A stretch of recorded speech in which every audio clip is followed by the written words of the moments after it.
बांधवांनो, या महाराष्ट्राचा पालक म्हणून आपलं सर्वांचं स्वागत करतो। आजच्या पत्रकार परिषदेला उपस्थित आमचे ज्येष्ठ नेते, आमचे ज्येष्ठ बंधू, किनवट विधानसभा मतदारसंघाचे लोकप्रिय आमदार मंगळजी केरामजी, आमचे दुसरे सहकारी आमदार महोदय, पत्रकार परिषदेसाठी आपण उपस्थित झाल्याबद्दल तुमचं मनापासून स्वागत केलेलं आहेच।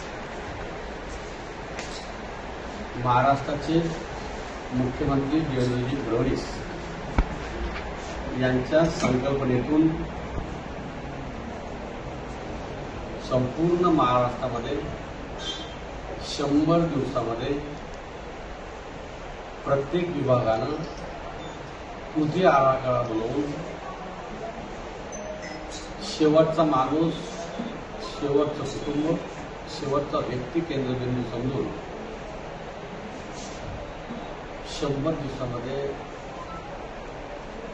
गरिबाचं कल्याणासह विविध योजनेची प्रभावी अंमलबजावणी करावं अशा प्रकारचा संकल्प करून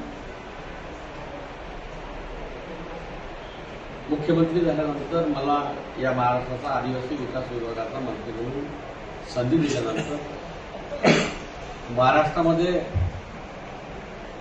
एकूण 13 जिल्हे पेसा अंतर्गतले आहेत, 59 तालुके आहेत। संपूर्ण याच्यामध्ये माझा प्रवास सुरू आहे। महाराष्ट्राचे मुख्यमंत्री देवेंद्र फडणवीस यांच्या संकल्पनेतून निर्माण झालेल्या 100 दिवसाचा कृती आराखड्याची अंमलबजावणी आदिवासी विभागाच्या माध्यमातून व्हावं हा उद्देश आणि उद्दिष्ट समोर घेऊन सातत्याने नियमितपणे प्रवास सुरू असल्यामुळे आमचा एकच उद्देश शासकीय आदिवासी आश्रम शाळेमध्ये शिकणारे जे विद्यार्थी आहेत, शासकीय अनुदानित आणि शासकीय आश्रम शाळेमध्ये व वसतिगृहामध्ये शिकणाऱ्या विद्यार्थ्यांचं हित जोपासण्यासाठी दिनांक 7 तारखेला मागच्या संपूर्ण महाराष्ट्रामध्ये 497 आश्रम शाळेमध्ये सचिव, मंत्री व सर्व IAS अधिकारी 1 दिवस मुक्काम शासकीय आदिवासी आश्रम शाळेमध्ये हा संकल्प घेऊन आम्ही प्रवास केला। ते अतिशय आम्हाला सर्वांनी सहकार्य केलं, कारण विद्यार्थी केंद्रबिंदू समजून आम्ही विविध योजनेची प्रभावी अंमलबजावणी व्हावं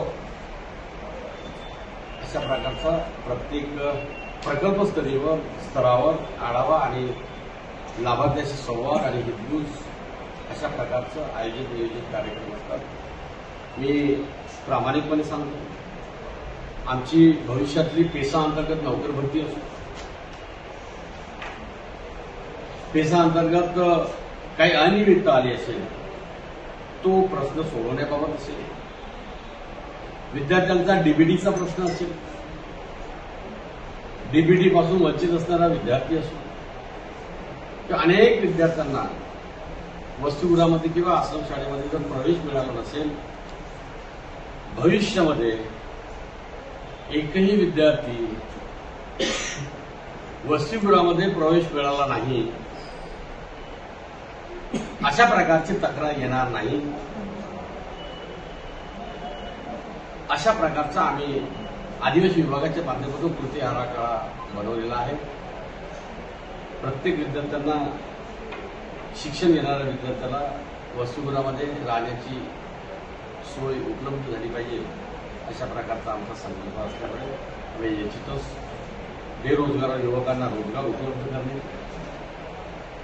विद्यार्थी केंद्रबिंदू म्हणून अध्ययन आणि अध्यापनासाठी येणाऱ्या ज्या अडचणी आहेत ते दूर करणे, आमचा मुलगा जनजाती परिवारातला मुलगा क्रीडा क्षेत्रात सुद्धा अतिशय प्रावीण्य प्राप्त करणारा असल्यामुळे अनेक ठिकाणी आणि क्रीडा संकुल किंवा क्रीडा अकॅडमी कशी निर्माण होईल हा सुद्धा आमचा संकल्प आहे। त्यामुळे अशा प्रकारचं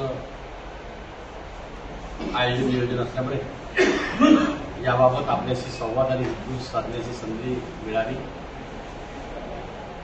मनापासून तुमचं कौतुक करतो, धन्यवाद देतो. किनवट तालुक्यामध्ये, नांदेड जिल्ह्यामध्ये आदिवासी महिला आणि आदिवासी पुरुषावर जो कोणी अन्याय करण्याचे प्रयत्न करेल, या महाराष्ट्रातला आदिवासी समाज कदापि सहन करणार नाही. अशा प्रकारचा या ठिकाणी चेतना आणि लिहून घेण्यासाठी मी आलेला आहे.